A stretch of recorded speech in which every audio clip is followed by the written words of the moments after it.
Jika Anda menonton video ini, selamat Anda beruntung menemukan channel ini. Coba bayangkan Anda memiliki toko online. Anda menjual produk apapun. Secara online Anda menjadi afiliasi toko online, namun Anda tidak memiliki toko online. Apa yang harus Anda lakukan? Solusinya sudah ada. Download. Sekarang e-book panduan tutorial plus, script web, site lengkap gratis. Hanya untuk Anda. Caranya klik visit ditasofa.wordpress.com.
Tahukah Anda, ini adalah kisah Mark Zuckerberg yang berhasil mendirikan Facebook dan Metaverse yang mengguncang dunia.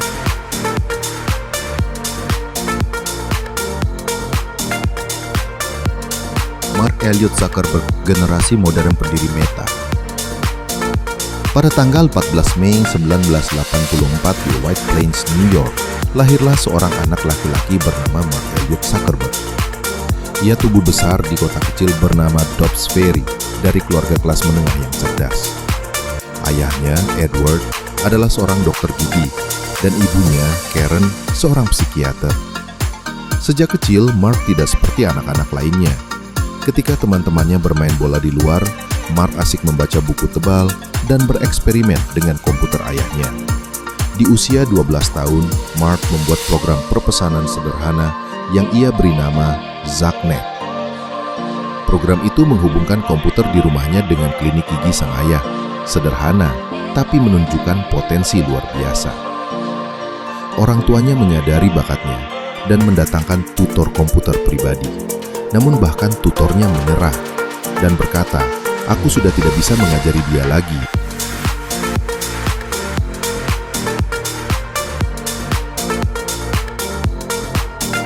Pada tahun 2002, Mark masuk Harvard University, kampus impian banyak anak muda dunia. Disinilah semua bermula. Kehidupan sosial di Harvard rumit, eksklusif, elit, dan sangat bergantung pada status. Mark melihat celah. Tak ada platform digital untuk benar-benar mengenal mahasiswa lain. Dari kamar dorm kecilnya, ia mulai menulis kode yang mengubah sejarah, thefacebook.com. Namun sebelum itu, ada percobaan yang lebih kontroversial. Face Mesh, situs iseng yang membandingkan wajah mahasiswa Harvard untuk dinilai. Situs itu viral semalam, tapi juga membuat Mark bermasalah. Ia nyaris dikeluarkan. Tapi justru dari kegagalan itu, muncul ide baru. Bukan membandingkan wajah, tapi menghubungkan orang.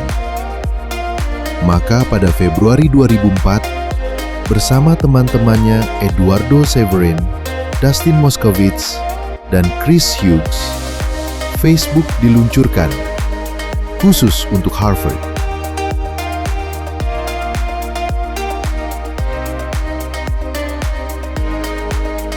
Namun pertumbuhannya cepat dan melampaui batas kampus.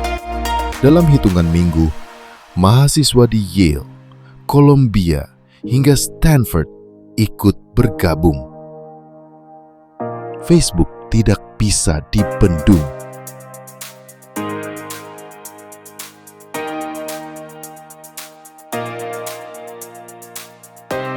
Mark keluar dari Harvard di tahun kedua.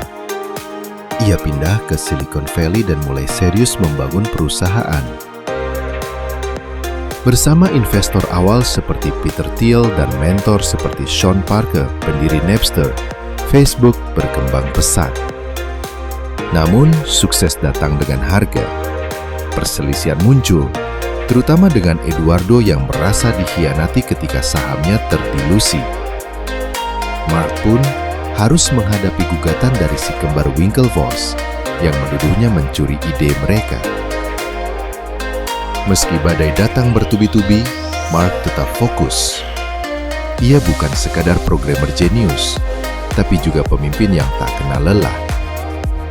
Di bawah kepemimpinannya, Facebook berevolusi dari situs kampus menjadi platform global dengan miliaran pengguna.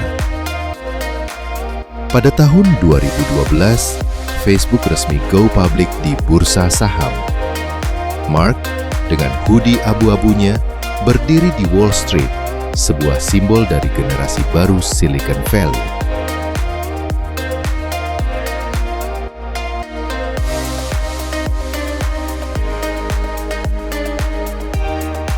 Namun, semakin besar Facebook, semakin besar pula sorotan dan tanggung jawabnya.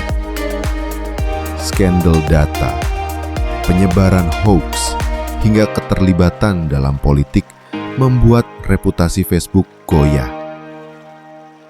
Dunia mulai bertanya, apakah ini platform untuk kebaikan atau alat manipulasi? Pada tahun 2021, Mark mengambil keputusan mengejutkan. Ia mengganti nama perusahaan induk Facebook menjadi Meta. Bagi banyak orang, ini adalah upaya rebranding. Tapi bagi Mark, ini adalah langkah menuju masa depan. Meta bukan hanya media sosial. Visi besarnya adalah Metaverse. Ruang virtual 3 dimensi tempat orang bisa bekerja, bermain, belajar, dan bersosialisasi. Sebuah dunia baru yang hidup di dalam dunia digital.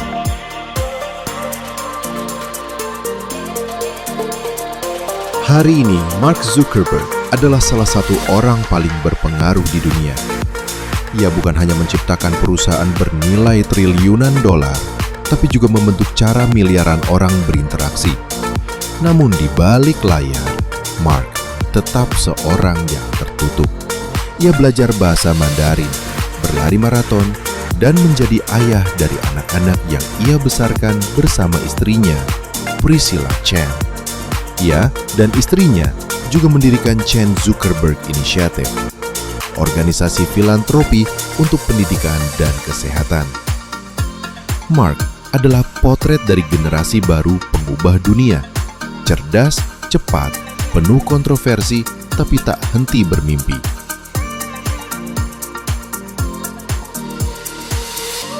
Dari kamar kecil di Harvard hingga membangun dunia virtual bernama Metaverse, perjalanan Mark Zuckerberg adalah bukti bahwa satu ide, jika digarap dengan tekad dan visi, bisa mengubah dunia.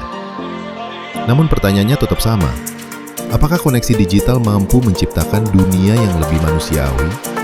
Itu adalah pertanyaan yang Mark dan kita semua masih coba jawab hingga hari ini.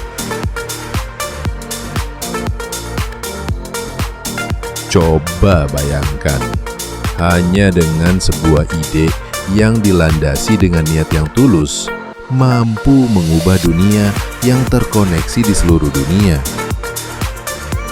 Selanjutnya, apakah generasi modern seperti Indonesia mampu menciptakan teknologi yang berbudaya dan manusiawi seperti kata Mark Zuckerberg?